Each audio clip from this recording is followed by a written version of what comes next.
विद्युत प्रवाह बंद झालेले हाय व्होल्टेज तार तात्काळ हटवा, आम आदमी पार्टीची मागणी। मागील अनेक वर्षांपासून डॉक्टर आंबेडकर नगर प्रभागात विद्युत प्रवाह बंद असलेले हाय व्होल्टेज केबल लोंबकळत असून अनेक पोल पडण्याच्या अवस्थेत आहे।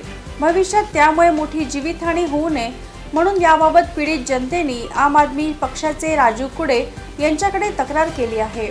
त्यांनी प्रशासनाला 15 दिवसात केबल तार पोल हटवण्यासंदर्भात निवेदनातून अल्टिमेटम देत आंदोलनाचा इशारा दिला आहे।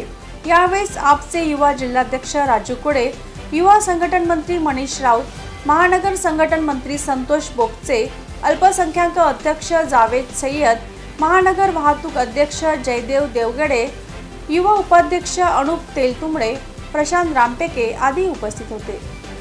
मधील डॉक्टर आंबेडकर नगर प्रभागामध्ये येथील नागरिकांना बंद असलेला हाय व्होल्टेज केबलमुळे अनेक लोकांना त्रास सहन करावा लागतो। या संदर्भात येथील नागरिकांनी वारंवार स्थानिक लोकप्रतिनिधी आणि संबंधित महाराष्ट्र विद्युत महामंडळाच्या कार्यालयामध्ये तक्रारी करून सुद्धा या ठिकाणी याचा जो पर्याय आहे, उपाययोजना आहे त्या विभागाने न केल्यामुळे या ठिकाणी लोकांना आपला जीव मुठीत घेऊन या ठिकाणी राहावं लागते। माझ्या मागे तुम्ही या अशोका स्पोर्टिंग क्लबच्या मैदानामध्ये तुम्ही एक इलेक्ट्रिक खांब तुम्ही पाहू शकता कशा पद्धतीने तो झुकलेला आहे आणि यावरती जेव्हा ही विद्युत वाहिनी प्रभावित नसताना सुद्धा या ताराला अशा पद्धतीने न हटवता वाऱ्यावर सोडून दिलेला आहे प्रशासनाने।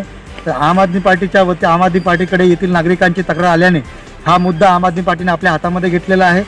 आज आम्ही या संदर्भामध्ये माननीय अतिरिक्त कार्यकारी आयुक्त विद्युत विभाग यांना आम्ही निवेदन सादर केलेलं आहे। जर 15 दिवसामध्ये यावरती तोडगा निघालेला नाही आणि हे जर केबल आणि पोल हटवले गेले नाही तर आम आदमी पार्टी यातील जनतेला सोबत घेऊन विद्युत महामंडळावरती आंदोलन करेल आणि जे पण यामध्ये प्रशासनाचं नुकसान होईल यामध्ये प्रशासन स्वतः जबाबदार राहील। धन्यवाद।